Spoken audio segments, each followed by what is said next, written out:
नमस्कार दोस्तों, स्वागत है आपका डेली न्यूज़ एनालिसिस में। This video series is presented to you by Ethic IAS. इस वीडियो सीरीज़ में हम आपके लिए लेकर आए हैं करंट अफेयर्स जो आपके यूपीएससी और स्टेट एग्जामिनेशंस के लिए बेनिफिशियल हैं। आज है 31 अगस्त 2022 और जिन न्यूज़ का आज हम एनालिसिस करने वाले हैं वो हैं सबसे पहले एक न्यूक्लियर प्लांट के बारे में जो यूक्रेन में स्थित है, जो हमारे जीएस के थर्ड पेपर को टारगेट करती है, डिज़ास्टर मैनेजमेंट का हिस्सा है। थर्ड, हम एक फेस्टिवल के बारे में पढ़ेंगे जो जीएस के फर्स्ट पेपर को टारगेट करती है और इंडियन कल्चर से संबंधित है। थर्ड, हम पढ़ेंगे अटल ब्रिज के बारे में जो अभी अहमदाबाद में इनॉग्रेट किया गया है। ये हमारे जीएस के थर्ड पेपर से संबंधित है और डेवलपमेंट का हिस्सा है। सेकंड और थर्ड न्यूज़ जो है ये हमारे पर्टिकुलर प्रीलिम्स एग्जाम को टारगेट करती है। वीडियो में आगे बढ़ने से पहले मैं आपसे रिक्वेस्ट करूंगा कि आप चैनल को सब्सक्राइब कीजिए, बेल आइकन जरूर दबाइए ताकि जैसे ही वीडियो ऑनलाइन आती है आप अपने करंट अफेयर सेक्शन को कंप्लीट कर सकें। पहले न्यूज़ की जब हम बात करते हैं, ये हमारे रशिया और यूक्रेन का जो वार चल रहा है उससे रिलेटेड न्यूज़ है। देखिए, रशिया ने अब तक यूक्रेन का लगभग 22% हिस्सा रशिया कब्जा चुका है यूक्रेन का। उसी के अंदर जो ग्लोबल अटेंशन जिसके ऊपर आई है वो आई है एक न्यूक्लियर प्लांट के ऊपर जिसका नाम है ज़ैपोरिज़िया। ये इतना इम्पोर्टेंट क्यों हो जाता है? क्योंकि ये पावर प्लांट अभी फ़िलहाल रशिया के कंट्रोल में है मार्च से, और ये लार्जेस्ट न्यूक्लियर पावर प्लांट है पूरे यूरोप का। इसके देखिए जो इसके मेन की पॉइंट्स हैं। अगर यूक्रेन में न्यूक्लियर पावर स्टेशंस की हम बात करें तो इसके अंदर टोटल 15 रिएक्टर्स हैं। उन 15 रिएक्टर्स में से ये जो न्यूक्लियर पावर प्लांट है जिसकी हम बात कर रहे हैं, जिसका नाम है ज़ैपोरिज़िया, इसके अंदर 6 रिएक्टर हैं और ये लगभग 5700 मेगावाट की इलेक्ट्रिसिटी प्रोड्यूस करता है। जो मॉडर्न न्यूक्लियर रिएक्टर्स रहते हैं ये विद स्टैंड कर सकते हैं शॉक्स को और कोई भी कंसिडरेबल इम्पैक्ट अगर होता है। जैसे देखिए, अगर किसी भी तरीके का जो मैग्नीट्यूड है, ये जो मोस्ट ऑफ द रिएक्टर्स हैं ये 8 और हायर तक के अर्थक्वेक को भी सर्वाइव कर सकते हैं। और ये इस तरीके से डिज़ाइन किए गए हैं कि इनके अंदर मेजर नेचुरल हैज़ार्ड्स के लिए सेंसर्स लगाए गए हैं ताकि ये ऑटोमेटिकली शट डाउन हो जाए अगर इस तरीके का कोई भी अर्थक्वेक या फिर कोई भी दुर्घटना वाला हैज़ार्ड, कोई इस तरीके की सिचुएशन बनती है। अब ये जो बनाए गए हैं इनके अंदर सेवरल लेयर्स इन्फोर्स की गई हैं, स्टील की और कंक्रीट की, और इनके अंदर एक एलोबरेट फायर सिक्योरिटी सिस्टम भी लगाया गया है। ये जो रिएक्टर है अगर ये हिट होता है तो, अब देखिए ये जो रिएक्टर है 1980s और 1990s के लगभग बनाया गया था। इसे सेफ कहा जा रहा है। गन फायर और शीलिंग को ये आराम से झेल सकता है, उससे इसे कुछ ज़्यादा नुकसान नहीं होगा। कोई nuclear accident in gun fire से या शीलिंग से नहीं होगा। लेकिन ये क्लियर नहीं है कि अगर उसके ऊपर पावरफुल बॉम्ब और मिसाइल अटैक किया जाए तो वो किस तरीके से रिएक्ट करेगा, इसके बारे में भी कोई जानकारी नहीं है। ये एक पॉसिबिलिटी है कि एक मेजर एक्सीडेंट हो सकता है। जो बिल्डिंग्स हैं, जो वाटर पूल्स हैं जो यूज़ किए जाते हैं फॉर स्टोरिंग और अनयूज न्यूक्लियर फ्यूल के लिए, वो इतने कंक्रीट नहीं बनाए गए हैं, वो उनको काफ़ी नुकसान हो सकता है मात्र एक हैवी फायरिंग से। देखिए ये जो मैप दिखाया गया है इसके अंदर ये रशिया है, ये यूक्रेन है और यहाँ एक जगह है जहाँ पर ये प्लांट है। जैसे मैंने आपको अभी बताया कि रशिया ने लगभग 20 से 22% हिस्सा यूक्रेन का अब तक रशिया अपने कब्जे में कर चुका है। देखिए, लॉस ऑफ इलेक्ट्रिसिटी के बारे में अब हम बात करते हैं कि न्यूक्लियर पावर प्लांट में अगर इलेक्ट्रिसिटी नहीं आती है तो उसका कितना बड़ा एक डेंजरस सिचुएशन, कितनी बड़ी डेंजरस सिचुएशन वो बन सकती है। देखिए, किसी भी न्यूक्लियर पावर प्लांट का जो कूलिंग सिस्टम है वो एक्सट्रीमली क्रूशियल हो जाता है, बहुत ज़्यादा इम्पोर्टेंट हो जाता है सेफ ऑपरेशंस करने के लिए न्यूक्लियर रिएक्टर के, क्योंकि इसके अंदर जो टेम्परेचर है उसकी रेंज लगभग 1000 डिग्री सेल्सियस तक चली जाती है। तो हमें कहीं ना कहीं जो कूलिंग सिस्टम है उसे हैंडल करना पड़ता है इतना ज़्यादा टेम्परेचर, और ये जो टेम्परेचर हैंडल किया जाता है इसके लिए वाटर को रेगुलर पंप किया जाता है रिएक्टर के अंदर, और उस वाटर को पंप करने के लिए हमें चाहिए होती है एक एक्सटर्नल पावर सप्लाई। अगर वो पावर सप्लाई नहीं रहती है तो एक बैकअप के लिए जनरेटर्स रखे गए हैं अगर मान लीजिए इलेक्ट्रिसिटी नहीं आती है। लेकिन जो जनरेटर्स हैं वो लिमिटेड टाइम के लिए ही इलेक्ट्रिसिटी सप्लाई कर सकते हैं। अगर न्यूक्लियर पावर सेक्टर्स को बंद कर दिया जाए तो कई दिन लगते हैं, कई बार कई हफ्ते लगते हैं उसको ठंडा करने में। लेकिन अगर कोई भी नॉन फंक्शनिंग कूलिंग सिस्टम को हम नज़रअंदाज करते हैं तो वो, देखिए, अगर जो कूलिंग सिस्टम है वो काम नहीं कर रहा है तो पॉसिबल हो सकता है कि जो रिएक्टर है वो मेल्ट करने लगे। ये भी हो सकता है कि वो एक्सप्लोड कर जाए अंडर ट्रिमेंडस हीट। बहुत ज़्यादा हीट होने की वजह से कूलिंग सिस्टम बंद है, बहुत ज़्यादा हीट होने की वजह से वो एक्सप्लोड कर सकता है, जिसकी वजह से एक अनकंट्रोल्ड न्यूक्लियर रेडिएशन पूरे एरिया में फैल जाएगी। अब इसके अदर फैक्टर्स भी हैं।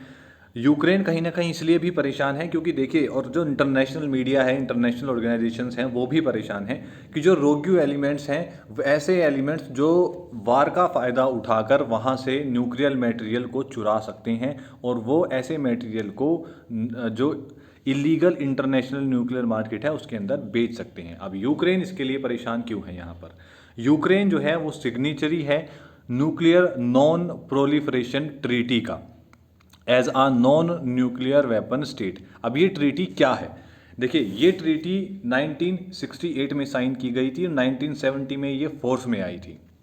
इस ट्रीटी के अंदर ये कहा गया है कि आप इन न्यूक्लियर पावर प्लांट से न्यूक्लियर वेपन्स नहीं बनाएंगे और आप कोशिश करेंगे कि न्यूक्लियर वेपन्स किसी भी तरीके से इस पर्टिकुलर जो आपको न्यूक्लियर रिएक्टर्स के लिए ये न्यूक्लियर फैसिलिटीज़ दी जा रही है उसका इस्तेमाल न्यूक्लियर वेपन बनाने में ना हो। किसी भी न्यूक्लियर जिस भी कंट्री के पास न्यूक्लियर वेपन्स है आप उसके साथ वॉर में नहीं आएंगे।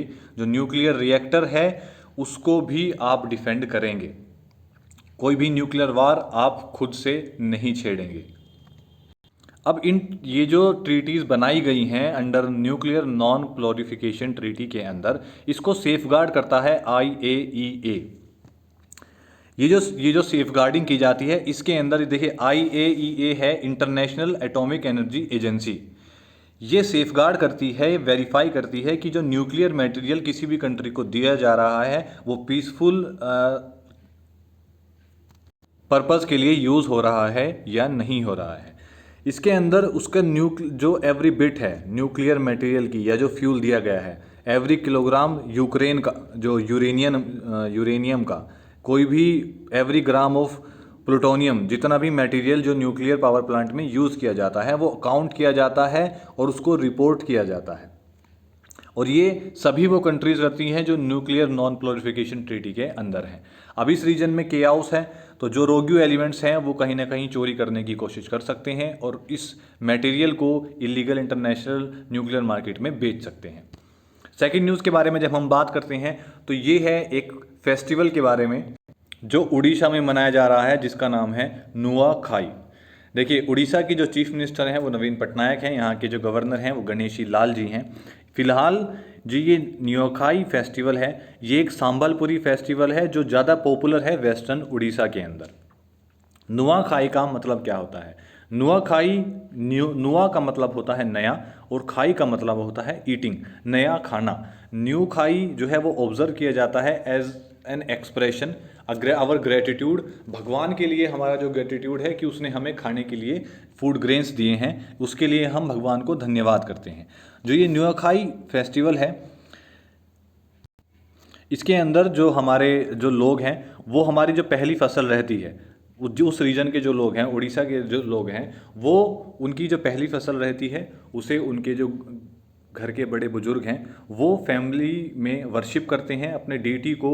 वो जो राइस है और जो भी उनकी पहली फसल रहती है वो ऑफर करते हैं। उसके बाद उसका एक प्रसाद बनाया जाता है जो प्रसाद पूरी फैमिली को बांटा जाता है। और इस दिन सभी लोग नए कपड़े पहनते हैं, नए नए पकवान बनाए जाते हैं, सेलिब्रेशन होता है। शाम के टाइम सभी लोग अपनी फैमिली के साथ बैठकर खाना खाते हैं। ऐसा माना जाता है कि ये जो फेस्टिवल है ये स्टार्ट किया गया था 12th सेंचुरी में बाय चौहान राजा रमाईदियो, जिन्होंने हंटिंग से हटकर अपने लोगों को एग्रीकल्चर प्रोडक्ट्स के ऊपर रिवाइव करने के लिए कहा था और कहा था कि हमें थैंक्स करना चाहिए अपने भगवान का जिन्होंने हमें ये फूड इस धरती से उपजाऊ लेकर आने का, जिसमें हम भगवान का शुक्र कर सके कि उन्होंने हमें खाने के लिए अनाज दिया। देखिए, उड़ीसा के अंदर 13 फेस्टिवल मनाए जाते हैं लगभग 12 महीनों के अंदर, और ये जो फेस्टिवल है ये मनाया जाता है गणेश चतुर्थी के ठीक एक दिन बाद। तीसरी न्यूज़ की जब हम बात करते हैं तो प्राइम मिनिस्टर नरेंद्र मोदी ने एक अटल ब्रिज लॉन्च किया है, इनॉग्रेट किया है, जो एक आइकॉनिक अटल ब्रिज है जो साबरमती रिवर पर अहमदाबाद में इन गुजरात अभी इनॉग्रेट किया गया है। अटल ब्रिज की अगर हम मुख्य विशेषताओं के बारे में बात करें तो ये एक पेडेस्ट्रियन ओनली ब्रिज है जिसके ऊपर कोई भी वाहन नहीं चलेगा। ये सिर्फ एक फुट ओवर ब्रिज है जो साबरमती रिवर के ऊपर बनाया गया है और जो एलिस एज और सरदार ब्रिज के बीच में बनाया गया है। ये एक आइकॉनिक ब्रिज है क्योंकि इसका जो डिज़ाइन है उसमें एलईडी लाइटिंग लगाई गई है। ये लगभग 300 मीटर लंबा है और ये 14 मीटर चौड़ा है। ये जो ब्रिज है ये लगभग 2600 मैट्रिक टन स्टील पाइप को यूज़ करते हुए बनाया गया है। इसकी जो रूफ है वो कलरफुल फैब्रिक से बनाई गई है और इसकी जो रेलिंग है वो बिल्ट की गई है ग्लास से और स्टेनलेस स्टील से, ताकि उसे और भी ज़्यादा प्रभावी बनाया जा सके। इसका जो डिज़ाइन है वो कुछ इस तरीके से बनाया गया है कि जो लोअर वॉकवे से है, कोई अगर नदी के निचले स्तर से आ रहा है तो वो भी इस ब्रिज को एक्सेस कर सकता है, या कोई अगर रिवर के अपर फ्रंट से आ रहा है तो वो भी इस ब्रिज को यूज कर सकता है। साबरमती रिवर के बारे में अगर थोड़ा सा आपको बताएं तो ये नदी एक मॉनसून फेड रिवर है जो अरावली रेंज उदयपुर से ओरिजिनेट होती है और गल्फ ऑफ कॉम्बे मतलब इन अरेबियन सी मतलब गल्फ ऑफ खंबार में जाकर गिरती है। इसकी जो मेजर ट्रिब्यूटरीज हैं साबरमती रिवर की वो है सेई, हरनाव, वक्काल, हथमटी और वटराक। अब देखिए कहीं ना कहीं अब इन न्यूज़ से संबंधित जो चीज़ें हम इनके साथ पढ़ते हैं वो भी उतनी ही इंपॉर्टेंट हो जाती है। जैसे अब हम अटल ब्रिज के बारे में पढ़ रहे हैं तो यहीं हमारी अटल टनल भी इंपॉर्टेंट हो जाती है कि अटल टनल कहाँ बनाई गई है, वो कितनी बड़ी है, इन सब के बारे में भी आपको जानकारी होनी चाहिए। अगर हम पिछली न्यूज़ के बारे में बात करें, जैसे एक जो फेस्टिवल अभी हम जो उड़ीसा में मनाया जा रहा है, तो उड़ीसा में कितने फेस्टिवल मनाए जाते हैं, कौन कौन सा उड़ीसा के कल्चरल डांसेस हैं, उड़ीसा के जो फोक सॉन्ग्स हैं वो कौन कौन से हैं, इन सब के बारे में एग्जाम्स में अक्सर पूछ लिया जाता है। अगर हम बात करें अपनी पहली न्यूज़ के बारे में तो इसके अंदर काफ़ी चीज़ें हमारे लिए इंपॉर्टेंट हो जाती हैं। जैसे यूनाइटेड नेशन सिक्योरिटी काउंसिल इसके अंदर हमारी इंपॉर्टेंट हो जाती है। इसके बारे में हमें पता होना चाहिए जब हम इस न्यूज़ के बारे में पढ़ रहे हैं। हमें कोल्ड वार के बारे में भी इसके यहाँ जानना पड़ेगा क्योंकि कहीं ना कहीं कोल्ड वार भी इम्पोर्टेंट हो जाता है जब हम रशिया की बात करते हैं।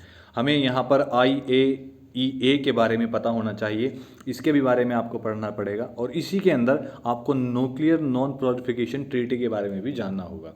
न्यूक्लियर वेपन्स के बारे में आपको जानकारी रखनी होगी।